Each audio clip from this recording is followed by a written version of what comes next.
Romanos 15:3.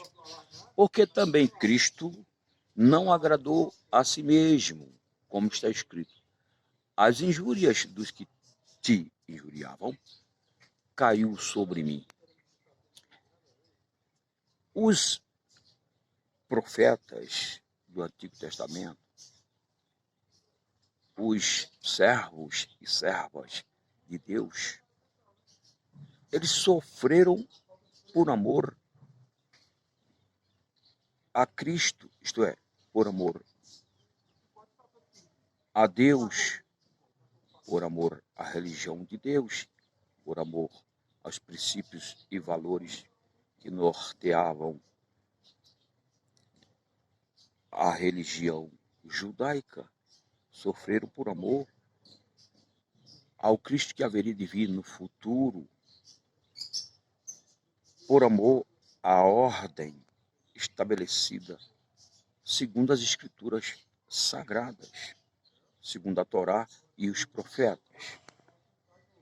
E o sofrimento que se abateu sobre aqueles homens e mulheres de Deus era uma figura do sofrimento que haveria de se cumprir em Cristo. Ou seja, tratava de sofrimento como que um tipo de sofrimento, uma tipologia, um arquétipo, uma figura daquilo que sobreviria a Jesus Cristo, que assumiu o sofrimento como consequência do pecado da humanidade. Ele se fez uma oferta ao Pai em favor da salvação de todos nós. Por exemplo, o Jó. Jó sofreu demais. No Antigo Testamento foi o campeão em sofrimento. Mas aquele sofrimento também foi uma sombra do sofrimento que se abateu sobre Jesus Cristo. E é o que Paulo fala aqui em Romanos 15:3. Né? Porque o mesmo Senhor Jesus Cristo sofreu aos extremos para que se cumprisse aquilo que estava escrito no Salmo 699, que as injúrias que se abateram sobre o salmista se cumpriu em Jesus Cristo. Agora, por exemplo, Jesus Cristo já veio, mas nós continuamos ainda sofrendo. O Paulo fala em Colossenses 1:24 que ainda resta uma aflição sobre o corpo de Jesus Cristo, que é a igreja.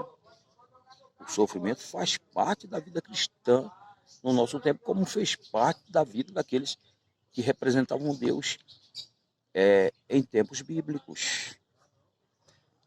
Por isso nós não podemos nos desfalecer no nosso tempo ao enfrentarmos dificuldades, lutas, adversidades, por amor a Deus, por amor à palavra de Deus, por defendermos os princípios e valores bíblicos.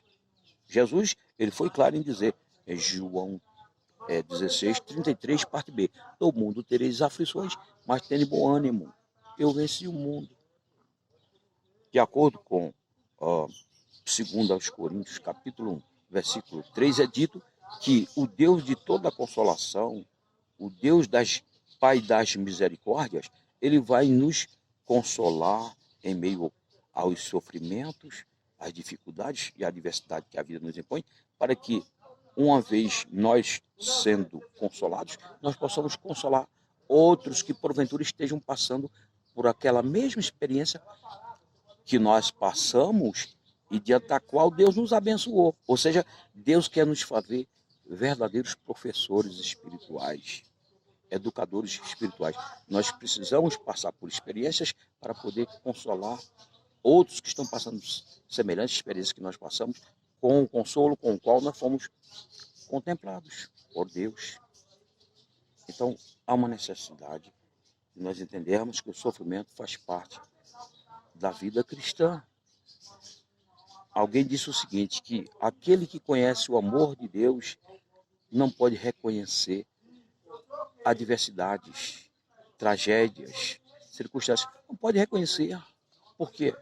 Porque Deus, que está no controle de tudo, ele não permite que um passarinho caia em terra, de acordo com Mateus 10, 29, sem que haja um propósito. E é dito que, Romanos 8, 28, que todas as coisas cooperam para o bem dos que amam a Deus, dos que são chamados segundo o seu propósito. Nós temos que ficar firmes. Nós temos que ficar firmes em meio às circunstâncias, às dificuldades. É como alguém disse, que a fé existe para ser experienciada, para ser experimentada, para ser vivenciada. E esta fé, ela só vai ser consolidada, ela só vai se tornar realidade diante das lutas, da dificuldade, dos problemas. Ela só vai entrar em vigor, em funcionamento, diante das situações as mais adversas. E para finalizar, lá em 2 Timóteo 4, 7, o apóstolo Paulo diz o seguinte: combati um bom combate, acabei a carreira, mas guardei a fé. Então, assim como aqueles que foram do passado, que viveram no passado, foram homens e mulheres de fé, sofreram, mas havia necessidade que aquele sofrimento era uma figura do sofrimento que haveria de vir sobre Jesus. Nós sofremos também hoje, que ainda resta aflições sobre o corpo de Cristo, que é a igreja. E Deus tem 1001 razões para permitir circunstâncias, situações adversas sobre as nossas vidas. O Paulo, ele fala que nós não vivemos pelo que vemos, pelo que sentimos, nós vivemos pelo que cremos. E tudo posso naquele que me fortalece. Continuemos a utilizar a nossa fé no autor e consumador da fé, Jesus, para que nós possamos continuar sendo mais do que vencedores, porque nós já somos, segundo a palavra de Deus, em Romanos 8, 39. Em todas essas coisas, somos mais do que vencedores por aquele que nos amou.